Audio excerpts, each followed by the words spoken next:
अयोध्या में 22 जनवरी को रामलला की प्राण प्रतिष्ठा होगी। इससे पहले नए साल पर भक्तों में भगवान राम का दर्शन करने के लिए लंबी कतार लगी हुई थी। नए साल पर अयोध्या में भक्तों की उत्साह देखने को मिला है। इसकी तस्वीरें श्री राम जन्मभूमि ट्रस्ट के ओर से शेयर की गई। देश के अन्य हिस्सों की तरह उत्तर प्रदेश में भगवान राम की नगरी अयोध्या में भी पूरे उत्साह और उल्लास के साथ नव वर्ष का पहला दिन मनाया गया। नव वर्ष के पहले दिन सोमवार को अयोध्या में बड़ी संख्या में लोग भगवान रामलला के दर्शन के लिए पहुंचे। कई लोगों ने सरयू नदी में डुबकी लगाई, जबकि अन्य लोगों ने प्रतिष्ठित लता मंगेशकर चौक पर एकत्र होकर नए साल के पहले दिन का स्वागत किया। नमस्कार दोस्तों, स्वागत है आप सभी का एक बार फिर से। तो आज हम बात करेंगे अचानक अयोध्या पहुंचा सैकड़ों गिद्धों का झुंड, जटायु देख चौंकी दुनिया। इस बात में कितनी सच्चाई है। 14वीं शताब्दी में जब भारत में मुगलों का शासन हुआ तो श्री राम जन्मभूमि को नष्ट कर वहां बाबरी मस्जिद बना दी गई। 1525 में राम जन्मभूमि मंदिर को बाबर के सेनापति मीर बांकी ने ध्वस्त करवाया था। तीर्थ नगरी अयोध्या को सतयुग में वैवस्वत मनु ने बसाया था। यहीं प्रभु श्री राम का जन्म हुआ, जिसका जिक्र वाल्मीकि की रामायण में भी है। सालों तक चले राम राज्य के बाद जब श्री राम ने जल समाधि ले ली तो अयोध्या नगरी सूनी हो गई। लेकिन अब अयोध्या में बन रहे भव्य राम मंदिर को लेकर दुनिया भर के राम भक्तों में उत्साह देखा जा रहा है।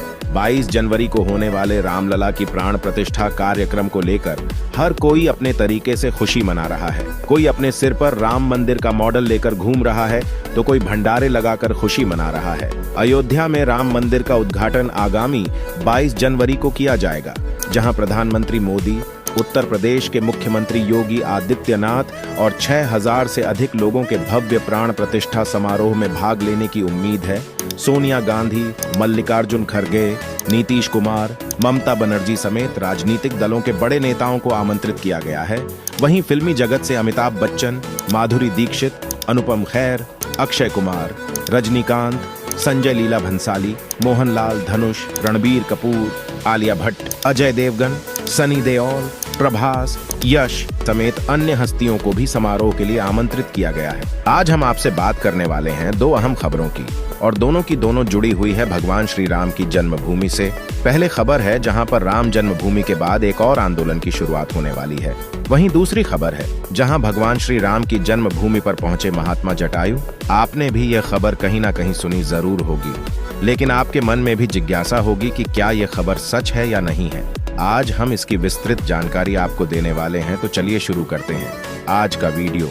सबसे पहली खबर पर आते हैं, जो कि आई है वृंदावन से, जहां श्री राम जन्मभूमि के सवाल पर श्री केशव प्रसाद मौर्य ने कुछ ऐसा कह दिया जिसने भारत में रह रहे मुस्लिम मौलानाओं को परेशान करके रख दिया है। दरअसल यह बात है वृंदावन की, जहां साध्वी ऋतंभरा देवी का जन्मदिन मनाया जा रहा था, और साध्वी ऋतंभरा का यह 60वां जन्मदिन था, जिस पर 3 दिवसीय कार्यक्रम था। यहाँ पर देश के गृह मंत्री अमित शाह जी को भी आना था, लेकिन खराब मौसम के चलते वह नहीं आ पाए। इसी बीच में केशव प्रसाद मौर्य जी से एक सवाल पूछा जाता है, जिसका जवाब वह ऐसा देते हैं कि भारत में एक हलचल शुरू हो जाती। केशव प्रसाद मौर्य उत्तर प्रदेश के डिप्टी सीएम है। इस मौके पर जब डिप्टी सीएम से यह सवाल किया गया कि श्री राम जन्मभूमि के बाद अब क्या होगा, उन्होंने जवाब दिया कि राम मंदिर तो बन गया है, अब श्री कृष्ण जन्मभूमि की तैयारी की जा रही है। 22 जनवरी को अपने गांव, अपने शहर को अयोध्या और अपने घर को श्री राम मंदिर समझकर आप सभी लोग दिवाली मनाएं। यानी कि केशव प्रसाद मौर्य जी ने यह बात कह दी है कि अब राम मंदिर के बाद बारी है श्री कृष्ण जन्मभूमि की, जिसको लेकर देश भर में आंदोलन शुरू भी किया जा चुके हैं। और सबको इंतजार है 22 जनवरी का, जब 22 जनवरी को भगवान श्री राम की प्राण प्रतिष्ठा की जाएगी। उसके बाद यह अंदाजा लगाया जा रहा है कि श्री कृष्ण जन्मभूमि की मुक्ति की तैयारी भी शुरू हो जाएगी, क्योंकि डिप्टी सीएम केशव प्रसाद मौर्य ने यह कहा है कि श्री कृष्ण मंदिर की तैयारी की जा रही है। इसका मतलब कुछ ना कुछ बीजेपी में इस मुद्दे को लेकर चल जरूर रहा है, और उम्मीद है कि 2024 के चुनाव में यह बात जनता के सामने रखी भी जाएगी। आपको क्या लगता है दोस्तों, वह भी हमें कमेंट अवश्य करें। अब दोस्तों, धरती पर मानव जीवन और प्राकृतिक के चक्र का संचालन करने के लिए पशु पक्षी और जीव जंतु की सक्रिय भागीदारी रहती है। किसी भी पशु पक्षी और जीव जंतु के विलुप्त होने के कगार पर पहुंचने से प्राकृतिक संतुलन गड़बड़ा जाता है। गिद्धों की लगातार काम हो रही संख्या के चलते इन्हें लुप्त प्रजाति के पक्षियों में शामिल किया गया है। गिद्धों को प्रकृति का सफाई कर्मी कहा जाता है। मिल्कीपुर क्षेत्र के जंगलों एवं ग्रामीण क्षेत्रों में प्रकृति के सफाई कर्मी और विलुप्त प्रजाति के पक्षी गिद्ध झुंड के रूप में दिखाई देने लगे हैं। गिद्ध मृत्यु प्राणियों के अवशेषों को खाकर पर्यावरण को स्वच्छ बनाए रखने में महत्वपूर्ण भूमिका निभाते हैं। एक तरह से मनुष्यों की सहायता करते हैं।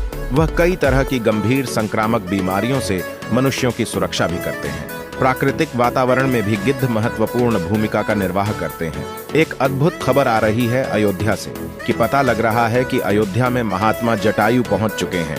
दोस्तों, आपको याद होगा कि सन 2000 के बाद से कहीं भी गिद्ध दिखाई नहीं देते थे और अचानक 23 साल बाद अयोध्या नगरी में गिद्धों का झुंड पहुंच गया है। लोग कह रहे हैं कि यह साक्षात जटायु हैं जो भगवान श्री राम के मंदिर के प्राण प्रतिष्ठा में शामिल होने के लिए आए हैं। दोस्तों, अयोध्या से जटायु जी के प्रवेश की यह खबर जैसे ही लोगों को मिली, यह ट्विटर पर वायरल हो गई। बड़े बड़े सेलिब्रिटीज इसको लेकर ट्वीट करते हुए दिखे। इसके अलावा बड़े बड़े यूट्यूबर्स भी इस पर वीडियो बना रहे हैं। मीडिया भी कवरेज करने के लिए अयोध्या पहुंच चुकी है, क्योंकि यह अपने आप में बड़ी खबर है कि जटायु जी अयोध्या पहुंच चुके हैं। आप में से ज्यादातर लोगों ने यहाँ देखा होगा कि पिछले कई दशकों से गिद्ध हमें भारत में देखने को नहीं मिलते हैं, लेकिन अचानक इनका पूरे भारत में और कहीं नहीं, सिर्फ एक जगह पर दिखना यह किस ओर इशारा कर रहा है? आखिर क्यों यह गिद्धों के बड़े बड़े समूह अयोध्या पहुंच रहे हैं? लोग यह कहने लगे थे कि अब गिद्ध केवल किताबों में ही देखने को मिलेंगे। ऐसे साक्षात देख पाना अपने आप में एक चमत्कार है, वह भी अयोध्या में। जब राम मंदिर की प्राण प्रतिष्ठा होने जा रही है, यह अपने आप में एक चमत्कार है। जहां तक जटायु का सवाल उठता है तो जटायु का रामायण में जिक्र मिलता है कि महाराज दशरथ के मित्र थे। देवासुर संग्राम में उन्होंने महाराज दशरथ का साथ दिया था और उसके बाद जब माता सीता का हरण हुआ तो उस समय जटायु ने जब देखा कि रावण माता सीता को लिए हुए आसमान में चला जा रहा है पुष्पक विमान पर, तो जटायु ने पूरी कोशिश की माता सीता को बचाने की। आसमान में जटायु उड़ते हुए पहुंचे और रावण से युद्ध हुआ। जटायु का अंत में रावण ने तलवार से एक पंख काट दिया, जिस कारण से जटायु नीचे पृथ्वी पर आ गिरे।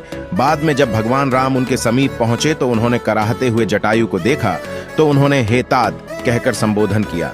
जटायु जी ने श्री राम को सारी कहानी बताई कि माता सीता को रावण लेकर गया है। भगवान राम ने यह भी कहा कि हम आपको अमर कर देते हैं, लेकिन जटायु ने कहा कि नहीं, मुझे अमरता नहीं चाहिए, मुझे ऐसा समय दोबारा नहीं मिलेगा। अभी आप हमारे सामने हैं। मैं कितना भाग्यवान हूँ कि आपके हाथ में, आपके सामने हमारे प्राण निकल रहे हैं। अगर अमर हो गए तो दोबारा ऐसा समय नहीं आएगा। जब जटायु ने प्राण त्यागे, भगवान राम ने अपने पिता की तरह ही उनका अंतिम संस्कार किया था। तो आज लोगों को यह आश्चर्य हो रहा है कि जो गिद्ध लुप्त हो चुके थे, यहाँ तक कि सरकारी दस्तावेजों में दर्ज किया जा चुका था कि गिद्ध एक लुप्त प्रजाति है, लेकिन अचानक से 23 साल बाद अयोध्या में प्रकट होना जटायु का, यह बहुत बड़ी बात है और किसी चमत्कार से काम नहीं है। अयोध्यावासी भी ऐसा मान रहे हैं, यानी कि जिस प्रजाति के बारे में यह दुनिया यह मान बैठी है कि यह प्रजाति अब दुनिया में एग्जिस्ट ही नहीं करती।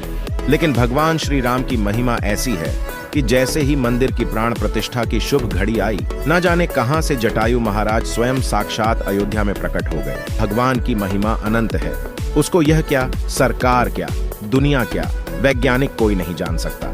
आज जटायु जी का अयोध्या में आना यह वैज्ञानिकों को भी चुनौती देता है, उन नास्तिकों को भी चुनौती देता है और भारत में कन्वर्टेड हो चुके हैं उन कट्टरपंथियों को भी चुनौती देता है जो ये कह रहे हैं कि भगवान श्री राम का मंदिर हम एक न एक दिन गिरा देंगे जब हमारी सत्ता आएगी।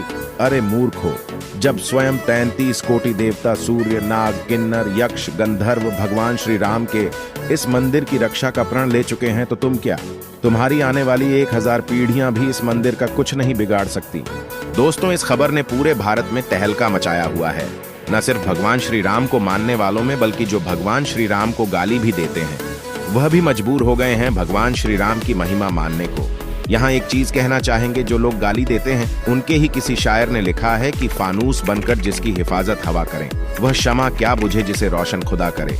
तो जब प्रकृति खुद आ रही है भगवान श्री राम की प्राण प्रतिष्ठा में कुदरत के नए नए चमत्कार हो रहे हैं। ऐसे मंदिर को गिराने वालों को एक बार सोचना चाहिए कि क्या वह कभी गिरा पाएंगे। हमें तो लगता है कि बड़े से बड़े कट्टरपंथी जिस प्रकार से नष्ट हो गए, उसी प्रकार से एक दिन वह भी नष्ट हो जाएंगे। तो दोस्तों, ये थी आज की वीडियो, जिसमें हमने आपको बताई 2 खबरें। पहले डिप्टी सीएम केशव प्रसाद मौर्य ने क्या कहा, और दूसरी खबर जिसने वैज्ञानिकों, सरकार और नास्तिकों सबको हिलाकर रखा है, जो कि आई है अयोध्या से। तो दोस्तों, आपको हमारी आज की वीडियो कैसी लगी और आपका क्या कहना है? इस जानकारी के बारे में अपनी राय नीचे कमेंट सेक्शन में जरूर दीजिएगा। इसी के साथ वीडियो को लाइक करें, शेयर करें और चैनल को सब्सक्राइब करें। आप सभी का धन्यवाद।